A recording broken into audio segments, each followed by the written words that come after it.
Hello, I'm Dr. Sri Banerjee, certified astrologer, and this is for making predictions at the full moon, which is going to occur on June 3rd at the time of 11:41 p.m. Eastern Daylight Time. So this is going to be a nighttime moon, which means that you'll be able to actually see it from Earth with your naked eye. However, if it's a cloudy day, you won't be able to. So the first thing that I wanted to go over here is the sign of the moon and then the sun. I'll show you for other reasons that I want to bring your attention to within this chart.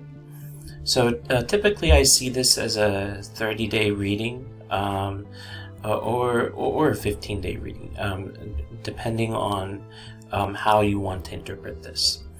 So the moon is in Sagittarius and the sun is in Gemini. Ruler of Gemini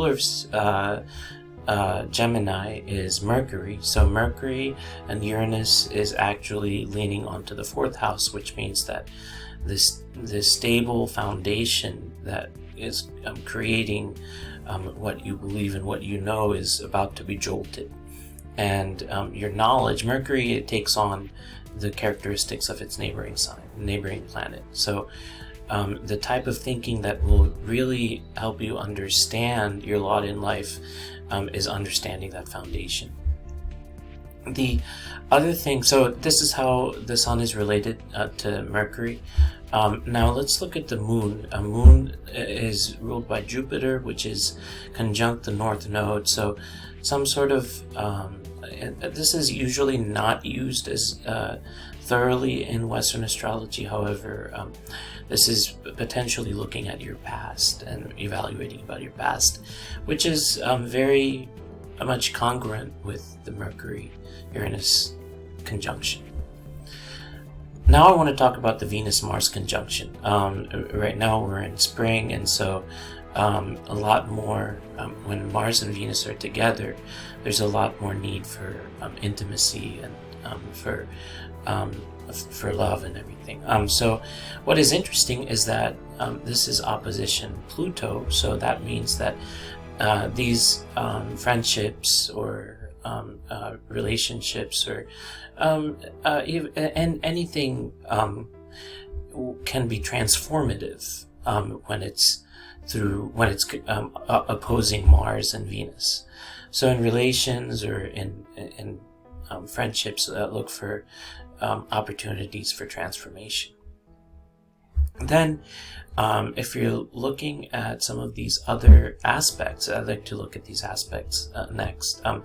The Mars-Venus combination is aspecting with Jupiter. So usually Jupiter is a positive planet, but in this case, due to the hard aspects with Pluto, there's a very important sort of connection which can be used, typically squares. These are two squares, and then this is opposition. Typically this the squares are seen as a building block and as a way to advance yourself. So in other words, there's going to be a lot of things going on, again, underneath, under the ground, foundational type of work, which will then potentially manifest as we get into the summer. So that concludes the Vedic astrological or the Western astrological reading of the next 30 days. Thank you for listening.